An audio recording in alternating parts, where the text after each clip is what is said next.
Иду как раз в Пафосский замок. Он небольшой, расположен в самой западной части городской гавани. Именно в этой гавани останавливаются круизные корабли. Так, стоять. Без шляпы. За все эти дни я уже вынес урок, что без шляпы здесь просто невозможно. Точнее, здесь возможно. Если вы хотите умереть вот таким палящим солнцем. Пафосский замок. Морской воздух. Здесь красиво. Можете посмотреть, как здесь все вплотную установлено. Подхожу к замку. По сравнению со всеми остальными замками, в которых я уже был, он совсем небольшой. Малыш, это больше похоже на одну башню замка. Здесь, кстати, небольшой ров. Самый первый этаж Пафосского замка бесплатный. Вы можете пройтись по нему и посмотреть, стоит ли подниматься выше или нет. Здесь расположены небольшие камеры, проход, в которых держали заключенных. Пафосский замок был построен в начале 13 века королем Кипра Генрихом I де Лузиньяном. И опять мы сталкиваемся с лузиньянами. Чтобы вы меня лучше понимали, посмотрите фильм «Царство небесное» с Орландо Блумом. Фильм реально классный, у него высокий рейтинг, и это тот исторический фильм, который можно просто пересматривать раз за разом. Красивый проход. Чем-то напоминает Киренейскую крепость, но совершенно, конечно, другой уровень. Билет стоит 2,5 евро. Изначально Пафосский замок имел две высокие башни, соединенные стеной. Замок неоднократно разрушался захватчиками, катаклизмами и восстанавливался различными правителями Кипра, венецианцами, османами.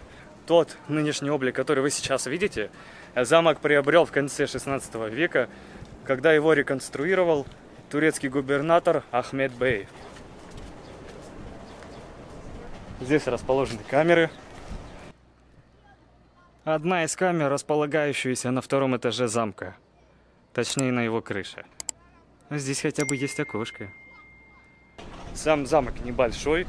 Его можно обойти минут за 5, наверное. Отсюда открывается чудесный вид на море.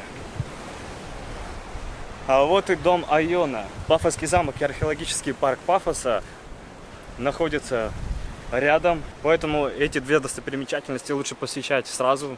Вы слишком много времени на них не потратите. А вот и городская гавань. Моя шляпа прям чудно сюда вписывается. Хотя стоила всего 2 евро. Хочу посетить одно место в этом замке, которое огорожено. Но мы же с вами должны посетить это. Вы же должны это увидеть. И сейчас вы это увидите. Собираюсь спуститься вниз. Здесь расположен небольшой трос. Я зашел. Класс.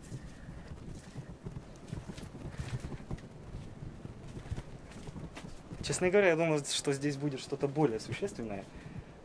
Зачем тут вообще что-то огораживать? Ради чего? Чтобы люди не смогли посмотреть на два окошка, которые заложены. Буйницу, которая заложена. Кстати, вот это. И вот это бойницы. Вы здесь можете увидеть, что здесь заделана кладка.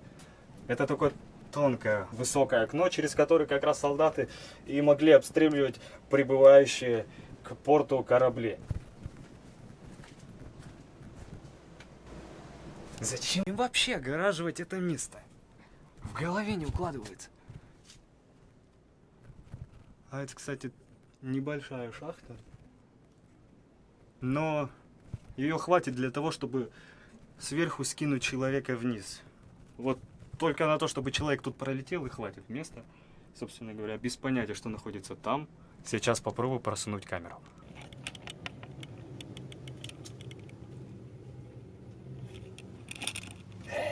Ну вот, я все вам и показал.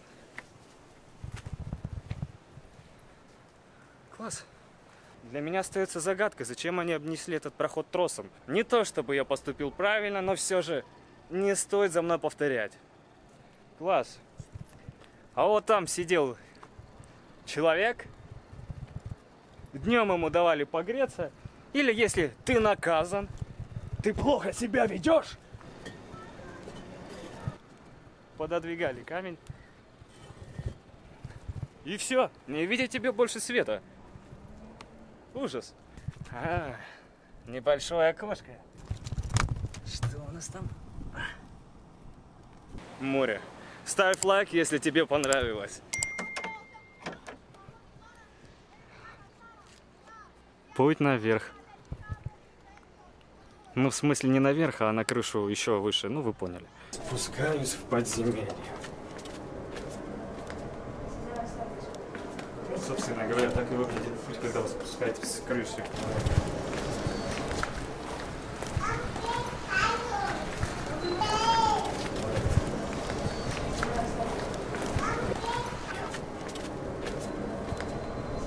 Дошли британцы молодые.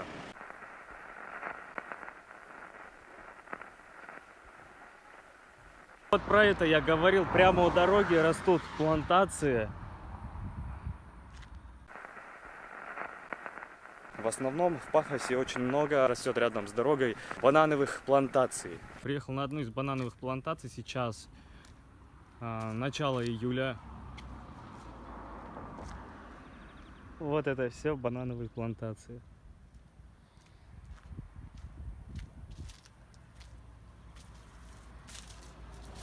И вот так вот выглядят банановые плантации. Кто-нибудь из вас в жизни вообще видел банановую плантацию? Лично я нет. И выглядят они нереально классно. Они настолько густые, при этом они низкие. То есть сам ствол у них небольшой. Но вот листья, которые из этого ствола растут, совсем другое дело. Собственно говоря, вот так вот и рождаются бананы. Можете видеть, капает сок. Если вы их видите, то вон они. Это вот такой початок, ниспадающий с листьев пальмы. И выглядит он примерно так. Он начинает свисать, бананы появляются. Чем выше кромки пальмы, тем бананы больше. Чем ближе к основанию початка, тем бананы все меньше и меньше. И вот вы можете видеть, вот он начинает раскрываться. Они вообще малюсенькие. Ни разу не видел, чтобы бананы выглядели так, честно говоря. Ни в книгах, ни в учебниках. Достаточно странное зрелище. С вот такими вот кончиками. Банановые плантации. Класс.